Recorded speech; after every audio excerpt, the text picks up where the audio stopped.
നമസ്കാരം. വേദാംഗ ജ്യോതിഷത്തിലെ അമൂല്യമായ അറിവുകളും ആധ്യാത്മിക ജ്ഞാന ഉപദേശങ്ങളും പകർന്നു തരുന്ന പ്രശാന്തം ആസ്ട്രോ ചാനലിലേക്ക് ഏവർക്കും സ്വാഗതം. ഈ ചാനൽ ഇതുവരെയും സബ്സ്ക്രൈബ് ചെയ്യാത്തവർ ഇപ്പോൾ തന്നെ സബ്സ്ക്രൈബ് ചെയ്യുക. നോട്ടിഫിക്കേഷൻ ലഭിക്കുന്നതിനായി ബെൽ ബട്ടൺ അമർത്തുമല്ലോ. ഒപ്പം ചാനൽ ലൈക്ക് ചെയ്യുക, ഷെയർ ചെയ്യുക, കമൻറ്റ് ചെയ്യുക.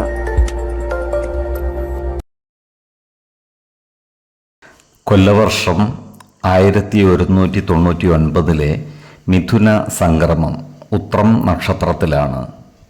മിഥുനം 1-ാം തീയതിയിലെ ഗ്രഹനില അനുസരിച്ച് മേടം രാശിയിൽ കുജനും, എടവത്തിൽ സർവേശ്വരകാരകനായ വ്യാഴവും, മിഥുനം രാശിയിൽ ആദിത്യനും ബുധനും ശുക്രനും, കന്നിയിൽ ചന്ദ്രനും കേതുവും, കുംഭം രാശിയിൽ ശനിയും ഗുളികനും, മീനത്തിൽ രാഹുവും സ്ഥിതി ചെയ്യുന്നു.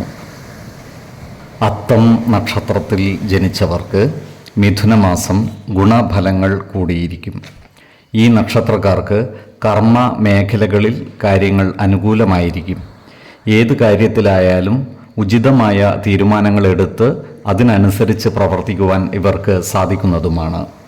എടുക്കുന്ന തീരുമാനങ്ങളിൽ ഉറച്ചു നിൽക്കുന്ന ഇവർ ആ കാര്യത്തിൽ മറ്റുള്ളവരുടെ വിഷമങ്ങളെ പരിഗണിക്കുകയുമില്ല. അതിനാൽ ഇത്തരം സന്ദർഭങ്ങളിൽ മറ്റുള്ളവരിൽ നിന്നും ചില അനിഷ്ടങ്ങൾ നേരിടേണ്ടി വരുവാനുള്ള സാധ്യതകളും കാണുന്നുണ്ട്. എന്നാൽ ക്രിയാത്മകമായ പ്രവർത്തനങ്ങളിലൂടെ സമൂഹ മനസ്സിൻ്റെ അംഗീകാരം നേടിയെടുക്കുവാൻ ഇവർക്ക് സാധിക്കുന്നതുമാണ്. ഈ നക്ഷത്രക്കാരായ ഉദ്യോഗാർത്ഥികൾക്കും മറ്റു തൊഴിൽ അന്വേഷകർക്കും അനുകൂലമായ കാലമാണ്. ഇവർക്ക് സർക്കാർ, അർദ്ധ സർക്കാർ സ്ഥാപനങ്ങളിലോ മറ്റു സ്വകാര്യ സ്ഥാപനങ്ങളിലോ ജോലിയിൽ പ്രവേശിക്കുവാൻ സാധിക്കുന്നതുമാണ്. വിദ്യാഭ്യാസ സ്ഥാപനങ്ങളുമായി ബന്ധപ്പെട്ട് പ്രവർത്തിക്കുന്നവർക്ക് പ്രമോഷൻ ലഭിക്കുവാനുള്ള സാധ്യതകൾ കാണുന്നുണ്ട്. അതിനാൽ അർഹതയുള്ളവർക്ക് ജോലിക്കയറ്റത്തിനായി അപേക്ഷ സമർപ്പിക്കുന്നതിനും മേലധികാരികളെ നേരിൽ കാണുന്നതിനും അനുകൂലമായ കാലമാണ്. ഈ നക്ഷത്രക്കാരായ ബിസിനസ്സുകാർക്ക് കാര്യങ്ങൾ അത്ര അനുകൂലമല്ല. ബിസിനസ്സിൽ സാമ്പത്തിക നഷ്ടങ്ങൾ വന്നു ചേരുവാനുള്ള സാധ്യതകൾ കാണുന്നുണ്ട്.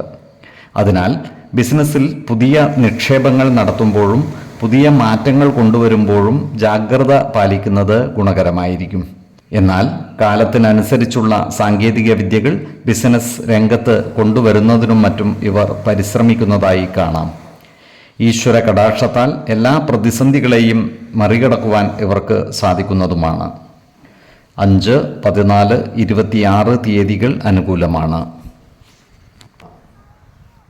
ഈ നക്ഷത്രക്കാർ ജനിച്ച സമയത്തെ അടിസ്ഥാനമാക്കിയുള്ള ജാതകത്തിലെ ലഗ്ന രാശിയുടെയും ലഗ്ന അധിപന്റെയും സ്ഥിതിയും ശുഭ പാപ ഭാവങ്ങളുടെ സ്ഥിതിയും ഓരോ രാശിയിലെയും ഗ്രഹങ്ങളുടെ സ്ഥിതിയും അനുസരിച്ച് ഇവരുടെ പൊതുഫലത്തിൽ ഏറ്റക്കുറച്ചിലുകൾ ഉണ്ടാകുവാനിടയുണ്ട്.